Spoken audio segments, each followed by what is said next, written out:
Pemain muda berbakat Miss Hilgers, bek tengah berdarah Belanda, yang sudah resmi menjadi warga negara Indonesia, siap mengawal lini pertahanan timnas Indonesia. Kehadiran Hilgers bersama Izes dan Hubner menambah kedalaman dan akan membentuk dinding pertahanan yang kokoh skuad Indonesia. Dengan Hilgers di belakang, maka akan menambah rasa percaya diri para pemain lainnya karena di bawah Mister ada Maarten Paes yang sudah kita tahu kehebatannya di 2 laga sebelumnya. Dengan pertahanan yang lebih solid, Indonesia berambisi untuk memberikan perlawanan sengit dan mencuri poin saat tandang ke Bahrain dan China.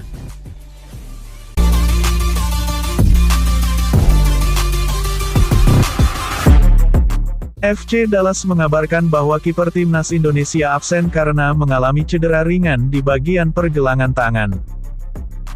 Goalkeeper Maarten Paes absen malam ini karena cedera pergelangan tangan ringan, bunyi cuitan Twitter FC Dallas.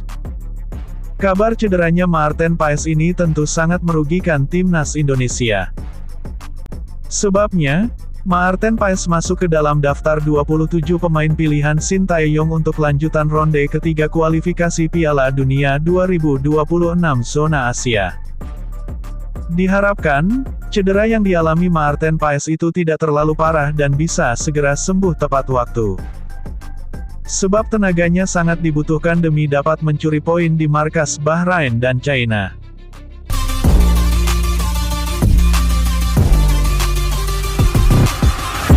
Federasi Sepak Bola Asia, AFC, dikabarkan telah menunjuk perangkat pertandingan untuk memimpin laga Bahrain versus Timnas Indonesia. Dalam unggahan akun Instagram @stadionlovers yang dilansir suara.com, Selasa tanggal 1 Oktober tahun 2024 perangkat wasit berasal dari Oman dan Kuwait.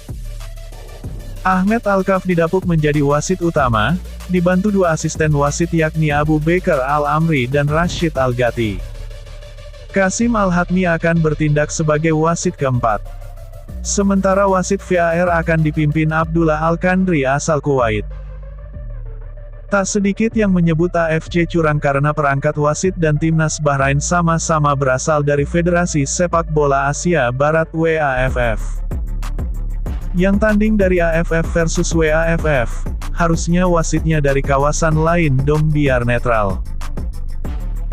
Ini yang main dari subregional WAFF, wasitnya juga dari WAFF, kocak juga ini AFC, tulis @l_maul *** di kolom komentar. Kok bisa yang serumpun dengan Bahrain jadi wasit, balas @revoris ***. Harusnya dari Jepang atau Korea biar lebih fair, timpal @slwd ***.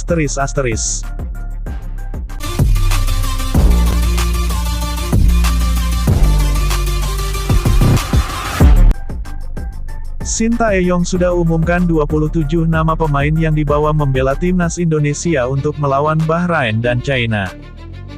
Laga tersebut akan digelar pada 10 dan tanggal 15 Oktober mendatang.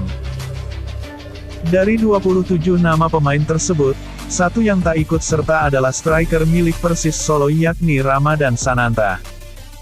Ketua Badan Timnas, Sumarji, menjelaskan alasan tak dipanggilnya Sananta. Posisi Sananta digantikan oleh winger milik Persebaya, Malik Rizaldi. Sejauh ini, Malik cukup gemilang bersama Persebaya via lesatan 2 gol dari 4 pertandingan.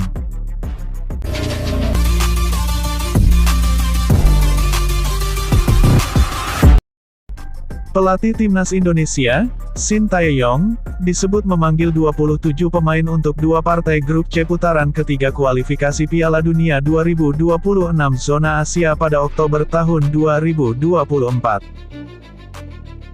Timnas Indonesia akan memanggil 27 pemain untuk menghadapi Bahrain dan China, ujar Ketua Badan Tim Nasional BTN Sumarji, Selasa, tanggal 1 Oktober tahun 2024.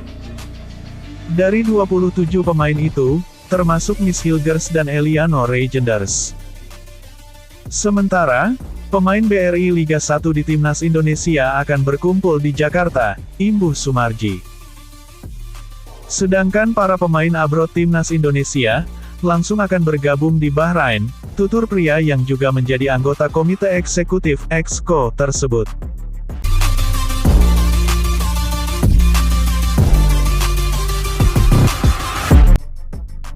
Timnas Kirgistan resmi bisa bergabung di kompetisi AFF tahun depan atau pada 2024 mendatang. Federasi Sepak Bola ASEAN (AFF) mengumumkan hal tersebut lewat akun media sosial resmi mereka. Bergabungnya Timnas Kirgistan membuat jumlah tim peserta turnamen AFF 2024 mendatang genap menjadi 12 negara. Dalam unggahan tersebut, AFF mengatakan kedua pihak sudah mencapai kesepakatan kerjasama termasuk keikutsertaan Timnas Kirgistan di turnamen tahun depan. Tak hanya di level senior, Timnas Kirgistan bisa ikut serta di level kelompok umur.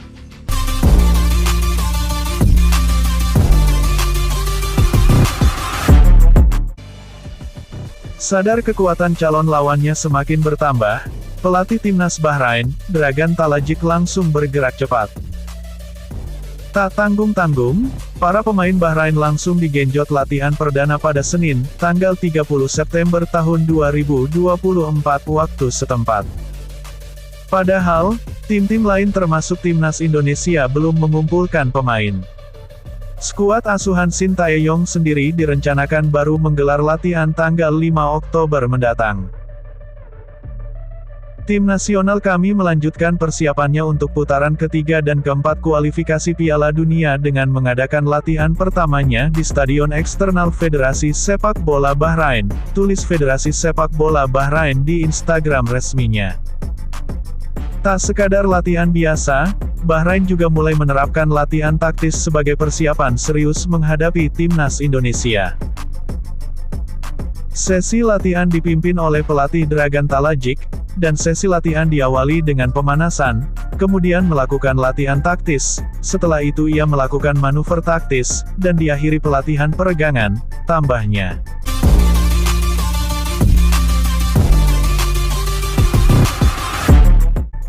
Dalam kacamata media Inggris, The Athletic, para pemain yang dinaturalisasi sebenarnya bukan pemain top Eropa. Dari sederet pemain blasteran, hanya JIZ Venezia FC, dan Justin Hubner Wolverhampton, yang merumput di 5 liga besar Eropa. Para pemain lain dari Liga Belanda, Belgia, atau Amerika Serikat bukanlah eselon tertinggi dalam olahraga ini.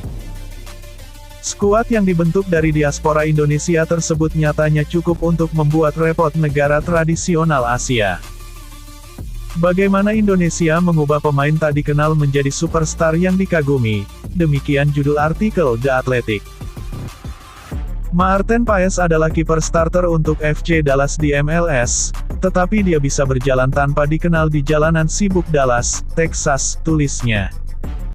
Tapi itu tidak akan terjadi di dunia daring, atau di Indonesia. Seperti rekan setimnya di Timnas Indonesia, Paes dikerumini saat ia mengunjungi negara itu dan punya pengikut masif di media sosial.